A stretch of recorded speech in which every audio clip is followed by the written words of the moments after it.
Hello, hello. Hi, everyone. My name is Khadija Douglas, aka Dr. D, one of the providers here at Infinite Wellness, and I am super, super excited. We have our other practitioner, Megan Nowrznowski, joining us today, talking all things insulin, blood sugar, a very hot topic, especially with the growing world of Ozempic, Mounjaro, and all things alike. So she's going to dive into all things insulin resistance, specifically tailored to females, to women. So at any point in time, if you have questions, this is interactive. Drop it in the chat. Feel free to comment. We are here for you. And with that, Megan, you can take it away. Yes. Hi, everybody. I'm the other practitioner at Infinite Wellness. Super excited to be here with you all this evening. And like we were just saying, we're going to talk about a more holistic approach to an insulin resistance type of case, especially in regards to females. I want to break down some real strategies and help you understand more of the insulin resistance, just because, like, you know, Khadija mentioned, there's a lot of chatter out there. There's a lot of people talking about different things. So we just want to give you real good information, help you understand some of the root causes that we see in practice. So with that, what we're going to talk about today, we're going to talk about a really good understanding about what insulin resistance actually is. We're going to talk about the way in which we use a holistic approach to talk about insulin resistance, different strategies, as well as we're going to break down some root causes. And then I want to share some case studies with you as well. And then we'll do a nice fun little recap and we'll kind of call it from there. So with that, we're going to hop into just understanding a little bit more about insulin resistance. So this is a nice, lovely graph to talk about how insulin resistance actually arises. So, typically when we think about it, working on your insulin resistance is also understanding how many carbohydrates, especially more of the bad carbohydrates that you may be taking in throughout your day, and more starchy carbohydrates, processed carbohydrates, those types of things. With that, your blood sugar will increase, your pancreas will release more and more insulin. We're gonna talk a little Sorry bit to more. cut you, but use your screen. What'd you say? Are you showing your screen? Yes. We can't see it. You can't? No, Oh my goodness. Okay, let me try again. that's okay. Um, choo, choo, choo.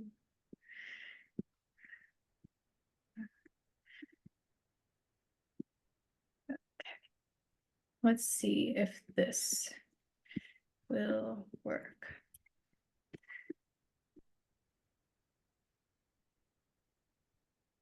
Okay. Can you see it now? Beautiful. Okay. I'm so sorry about that, That's everybody. okay. You're good. Thank you. Nothing like a Did little you? tech trouble to No keep it worries. interesting. Did you want to go back to the beginning with your beautiful words? Yeah, Yeah, thank you. yeah. So let's go back a little bit. So what are we going to talk about today? Understanding insulin resistance, our holistic approach to things, different strategies for insulin resistance, addressing different root cause. We'll go through some case studies as well, in addition to a recap to kind of pull things together. I want this to be very informative, very intentional, and just kind of give you a little bit of an idea on our approach to things. So that way, you have a good understanding about what to do if the insulin resistance is something that you're working through currently. So here's a nice, beautiful graphic to just kind of give you an idea of how insulin resistance arises in the body. So again, there's this carbohydrate intake, a lot of processed carbs, more starchy carbohydrates that people are regularly intaking through the day that could be more excessive in nature. And that could potentially allow for their blood sugar to increase. Their pancreas would increase and release more and more insulin. Eventually, when that pancreas is releasing more insulin, the cells can start to become more resistant to it. And then we've got not only excess blood sugar in our blood sugar in our bloodstream. It makes everything more confusing for our cells, for which they're supposed to uptake the insulin and use it as energy. And we're going to talk a lot more about that. Bringing me down to this next point here, where the cells are unable to produce enough energy in order to do the day-to-day processes. That's where fatigue can come in for a lot of people as well. And then the pancreas continues to work overtime to produce more and more insulin. And you can start to see how this trickle effect can really just overflow and create a lot of symptoms that come from it. This makes it hard for our body to lose weight. It causes our hormones to be imbalanced. We're going to kind of touch on all of these things together. And then not only does that happen, our craving for carbohydrates tends to increase because we need that quick fix of energy because our blood sugar is just so erratic there. So, understanding things a little bit more outside of that graphic, insulin, think of it as a hormone that is produced and released by your pancreas after you consume any food that has sugar in it. The goal of this hormone is to get your cells to remove blood sugar or sugar from your blood and bring that sugar into your cells so that way your cells can fuel themselves and do our day-to-day cellular processes. The consequences that often come up with insulin resistance are potentially an increased risk of cardiovascular disease, potentially putting more weight on the body. In addition to hormonal imbalances, you could start to feel more fatigued. Maybe you're having a slower healing of different wounds on the body. There could be sleep challenges. And honestly, there's so many other things that can be impacted with this insulin resistance as well, too. These are some blood work markers that are really a good idea to look at. A full comprehensive panel is obviously a really great place to start, but looking at your blood glucose level, hemoglobin A1C, your triglycerides, cholesterol, and insulin are really great places to have you get a good understanding of where you currently sit with everything. So, with that, thinking about things from a holistic perspective and the way in which it's important to find a practitioner that is practicing in more of this capacity is they would treat you as a whole person, your mind, your body, and your soul to help you achieve optimal wellness. It's not just about cutting calories and doing low sugar, low fat. It's not always just about that. Sometimes it's also integrating different lifestyle modifications. It's integrating other aspects of nutrition, making sure that you're getting enough protein intake and doing all the other things as well too. It's also looking at your stress management and seeing how well you're able to recover from stress. And then it's really making sure that whatever plan that you follow is personalized to you. This is why it's really hard with all the chatter on social media is because everybody's like, this is the one thing that helped me. And you probably have a different imbalance than somebody else, which makes it a little bit more challenging to say, like, this is the one thing that will work for everybody. A practitioner that has your best interest will also continue to educate and support you as you work to take control of your health. And this is the approach that we embody here at Infinite Wellness. We're looking on your lifestyle modifications, we're looking at your nutrition, your stress management. There may be supplementation involved as well too, but it's again about looking at you and making sure all the pieces of the puzzle fit together nice and seamlessly. So now that you understand more of the holistic approach to things, we're going to dive into some additional strategies for insulin resistance, and then we'll talk about some root causes. So balanced nutrition, this kind of seems like a no-brainer, I think, but emphasizing whole foods is something that I couldn't emphasize more and enough. But also thinking about food that's very rich in fiber. And so you're thinking about your different vegetables and things like that, consuming a diet that has healthy fats and also lean proteins as well. Somebody that is more insulin resistance does want to reduce the intake of different processed foods and sugar, also alcohol as well too. I know I sound like a complete buzzkill when I say that, but when you think about things, you want to make sure you're kind of opting in more of an 80-20 fashion. So, most of your diet should be really balanced with whole foods, and then maybe just like every once in a while those processed foods can kind of slowly come up, but you don't want to make your entire diet comprised off of processed foods, sugars, and even some of the healthy foods that are marketed, they are also processed because they're not fruits and vegetables and things that our body knows how to digest. There's still things that are very confusing for the body, and it can increase cortisol as well too. I like to have people strive and slowly work up to getting about 20 or so grams of protein with every single meal, because that will allow your body to make sure that it's not having super big spikes in blood sugar through the day. And if you're someone that's like, because I have insulin resistance, it's hard for me to lose weight. So I find that skipping breakfast or intermittent fasting is a strategy that works really well for me. I just caution you to be super careful with that because that can also trigger more stress in the body as well too. And we want to make sure that as we are recovering from something that like insulin resistance, which remember is something that, yeah, maybe it's a label that you have, but it's not the thing that you have to live with for the rest of your life. It's very reversible, and our bodies can come out of that state as well too. So that's something really key to acknowledge. So it's not that you should never intermittent fast or anybody that intermittent fast is a bad person. It's just that when you've got these more layered health issues, you want to make sure that you're giving your body the fuel because skipping things can cause more stress for it as well too. So let's look at regular exercise. So incorporating both aerobic and strength training exercise is really important to improve insulin sensitivity and also overall health. What it does is it allows your muscle cells to better absorb insulin before and or I'm sorry, during and after exercise as well. But it's not like you want to be doing HIIT all the time because we're going to allude to in the next point here, we don't want to overstress the body as well. So we want to make sure we have a balance, and working with a practitioner allows you to identify that balance in a better capacity. So, maybe your regular exercise for a little bit is just walking outside for a little bit. You start to add some strength training and then you kind of build up from there.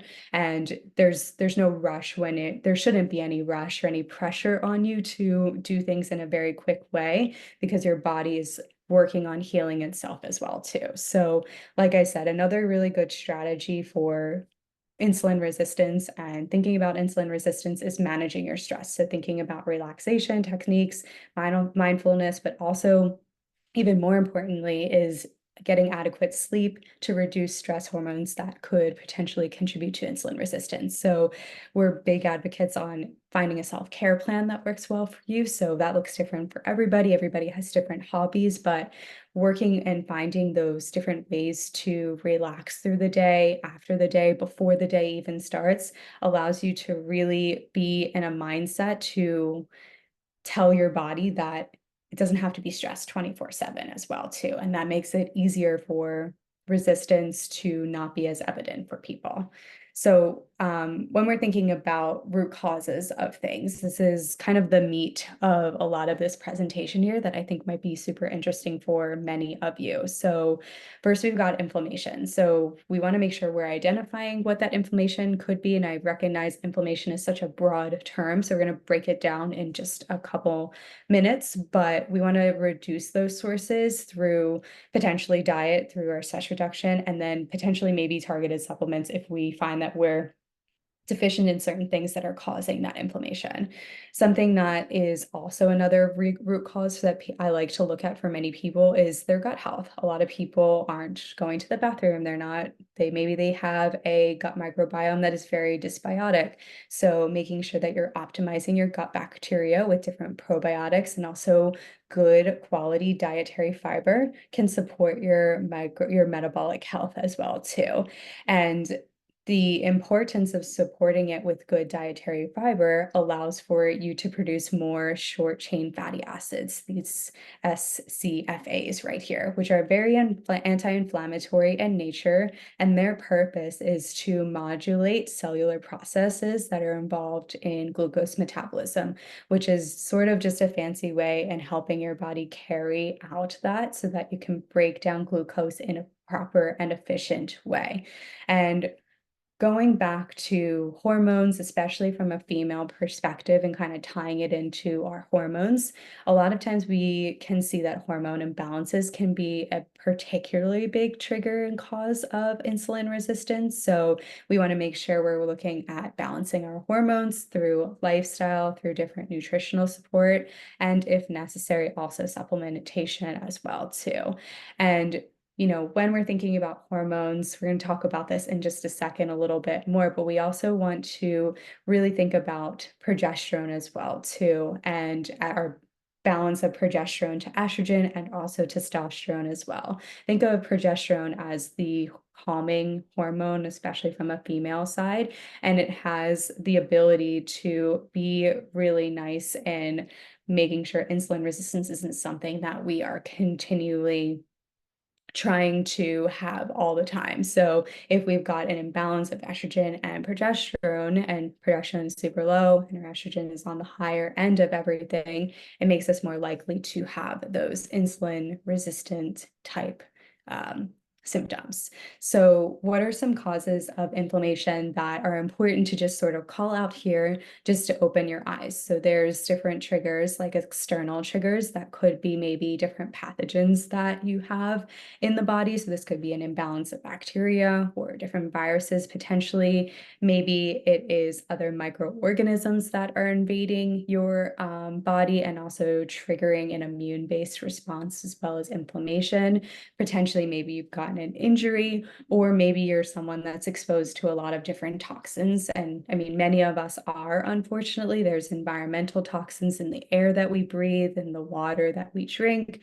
There's different pollutants, there's chemicals that we're exposed to, and allergens that can provoke inflammation. So the goal is to reduce as many of these toxins as well to bring down that inflammation as well. And some internal triggers that could be causes of inflammation for people is stress. Both psychological and emotional based stress can stimulate a release of cortisol, which we'll talk about more in a second. And typically, a poor diet can also be a good internal trigger for many people. So, a lot of the very standard American diet is very much very high in omega-6 fatty acids. And this is even like the foods that are marketed sometimes as healthy, like they're probably not as great for you. So, aiming for a diet that's really rich in omega-3 fatty acids helps to lower and bring down a lot of that inflammation. So that way you're not pushing more and more stress hormones into the body. And then certain autoimmune conditions can also be triggers as well for people. So let's now link, now that we know where we can potentially get inflammation from, let's link it now to our conversation of insulin resistance. So our body sends different signals that can, called cytokines, that can potentially interfere with insulin receptor signaling, making our cells less sensitive to insulin's instruction to take up glucose. So think about your different little cells, and they have these receptors on each of the cells, and many receptors, and what its job of those receptors is to take insulin and allow for glucose to come into the cell so that way we can use it for energy. Now, if we've got a lot of inflammation, these cytokines right here, they will interfere and they'll be like, you're not going to do that. That's not what we want you to do. And then it makes your cells less sensitive to getting that glucose in the cell. So you can already see that that's already a pretty problematic issue because now we have more glucose in the bloodstream, creating more stress in the body, and a whole other list of concerns that can happen to follow. The other thing that we also want to keep in mind is that if we've got very inflamed fat tissue or adipose tissue, as you'll see listed there, it will release something called pro-inflammatory cytokines. And what they do is they impact our cell signaling, insulin signaling in nearby tissues. So they basically don't allow for that insulin and glucose to come into that cell there. And then, like we were talking about a little bit previously, the gut microbiome is also something that can contribute to inflammation as well. So something called dysbiosis, which is the imbalance of bacteria in the microbiome, it can lead to more gut permeability, allowing for things to come in through the gut wall. And this will allow something called lipopolysaccharides to enter into your bloodstream. When that happens, it triggers systemic inflammation, or really think about this more in the case of your immune system is going on high alert and just working overtime here. And when our immune system continues to keep working and working and working, it will in turn impact our insulin sensitivity. So let's bring this more in the female like sort of sphere a little bit and talk about hormonal imbalances as it relates to insulin as well. So we've got our sex hormones, we've got estrogen, we've got testosterone, we've got progesterone as well too. And a very common condition that many of you probably know of as PCOS or polycystic ovarian syndrome is known to have elevated testosterone. And with that elevated testosterone, it makes us more likely to have more of that insulin resistance there. And when you're thinking about things from a rebalancing perspective, it's important to make sure that we've got a balanced level of progesterone, we've got a balanced level of estrogen, and our testosterone levels aren't too high either, because that will, allow our insulin levels to be a little bit more stable. And I'll kind of tie this together with a couple of case studies in a few seconds. The other thing to note here is your thyroid hormone. So you've got T4, you've got T3, you've got TSH. Those are a lot of the markers that we like to look at when we're thinking about and looking at your thyroid. And remember, when you're thinking about hormones, it's not just estrogen, testosterone, and progesterone. Thyroid hormones are very much a role in our female health as well, too, as they regulate our metabolism. So a lot of studies have shown that those that are more hypothyroid have more insulin resistance and impaired glucose tolerance. If you think about the way that hypothyroidism is sort of indicated, it is usually indicated with increased stress. Increased stress tends to raise up that TSH level, which in turns creates more cortisol in the body, which can impair our ability to bring that glucose into our cells and make it more likely for a lot of that to hang out in the bloodstream, which is very dangerous in that regard. As we're speaking on cortisol, something that we've continued to allude to is that chronic stress can lead to a dysregulation of the HPA axis, which is the hypopituitary adrenal axis. And that excess cortisol can promote insulin resistance by increasing gluconeogenesis and impairing insulin signaling in the tissue. So what this really means here, gluconeogenesis is producing more glucose. So because there's excess cortisol being produced and excess stress in the body, the thought process is let's create more glucose to potentially help with the stress. And then with that excess glucose, then it's impairing the insulin signaling on the cell receptors. And it's important to note that when these things happen, it's not that your body's making a mistake. It's doing the things that it's meant to do. It's designed to do. And it's when we've got, think of your body as a rain barrel. Maybe you've heard this analogy before, that as we increase more stress, as we, go through more things, experience more, and kind of get more toxins into the body, things like that, everything starts to overflow and your body can only tolerate so much, and it's only resistant or resilient, I should say, for so long until then it overflows, and it kind of was like, I can't take it anymore, I'm doing the best I can. So these are all processes that happen, because our body is overworked. It's recognizing that there's excess stress, but it's not making a mistake. It's meant to do a lot of these things to protect us, but in turn, it kind of leaves us with having a lot of different symptoms as well, too. So let's kind of walk through a couple of case studies. So this first case study is a female who is in her later 20s, and she sent in blood work around 2023 of December. You can see where her cholesterol was at 206. We retested her in this past April. Her cholesterol came down to a 180.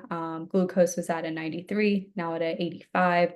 Insulin was at a 10.6 and a 7.5 now. So these markers are definitely have improved for sure, but a lot of her symptoms were indicative of PCOS. She wasn't having a cycle. She wasn't able to lose weight very well. She was Then plus, and just note that there's other markers that we can look at, but these were the ones that were the most significant for her improving a lot of her concerns and things like that. So she initially came in with chief complaints of not being able to lose weight. Her hormones were super imbalanced. She was having a lot of stress as well too.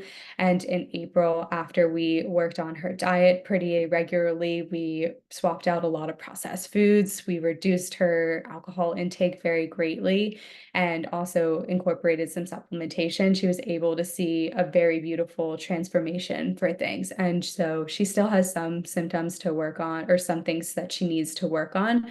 But something that's not on here is that her testosterone did improve quite a bit as well, too. So the PCOS that she was, originally kind of working through has slowly started to come back into balance a little bit more as well, too. So these markers that are pretty dominant of insulin resistance have definitely improved in her case for sure. This second case here was an interesting one. She came in initially because she hadn't been getting a period very much. Doctors always told her she was insulin resistant, but never really ran a lot of blood work with her. But she came in with blood work that she very much convinced them to do. And these were her original markers here. And then in April, she got her period back in for the first time in honestly like 6 months or so. And she was feeling better. She had more energy. She felt like she was way more regulated with everything. She didn't have the dips and crashes in blood sugar. She was able to sleep better through the night. And she was able to lose a few pounds as well. That was very hard for her to lose before. So a lot of her programming for in her case, because she was, she said she was eating very healthy, but we learned that she was incorporating a lot of the processed foods into her diet, and healthy processed foods. Like they were kind of like fake healthy foods. They still had a lot of like artificial things inside of them. And she was like, I didn't really realize they were actually making me, still resistant to a lot of different things and prohibiting me from getting well because they were marketed as quote healthy for her. And so we removed a little bit of them. We increased more of her fiber-rich fruits and vegetables. She was, doing not as constipated as she once was. And again, she got her period back too. Now, just because you are insulin resistant doesn't mean you always lose your period, but and this was in her case as well that she did have those symptoms there. So to sort of just kind of like recap everything a little bit more, you can see that insulin resistance is a big topic, and there's a lot of different things to think about when you're talking about it, and it's not just like an easy one straight path to everything. And there's different root causes for everybody, and not everybody's root cause is the same. So that's why lab testing is particularly helpful, because it really allows you and uncovers a lot of these different imbalances that could potentially be there. So then you can replace your different deficiencies. So insulin its resistance itself can manifest itself into a lot of very serious health concerns. We definitely don't want to have things like PCOS or cardiovascular conditions or anything like that. But because you have this knowledge now, you know that you're able to create a life where you can work to reduce your insulin resistance and even reverse it as well. Like I said, it doesn't have to be a death sentence for anybody. It's something that happens when our body's really out of balance, but pulling it back into balance and figuring out the right tools to do so can really allow you to work backwards and get yourself back into a good spot there. And something that you can consider as well as supplementation to help with insulin resistance, but just know that it's not the only thing to help you with that. You have to look at exercise, stress reduction, and also diet as well too. So ultimately, to kind of pull this all together, understanding your different root causes and replacing imbalances, insulin resistance can be very much reduced, if not reversed as well too. So thank you so much for joining, everybody. If you ever have any questions, you can always feel free to reach out. I left our email here for you to reach out to. If you also are new and you are just joining us, we would totally welcome to have a free consultation with you, and you can certainly feel free to sign up with that. But Dr. G, I think the floor is all yours now. Oh, awesome. Thank you so much, Megan, for that awesome presentation. I'm going to stop the recording button here. I Yeah. actually did get two messages via email. So Okay.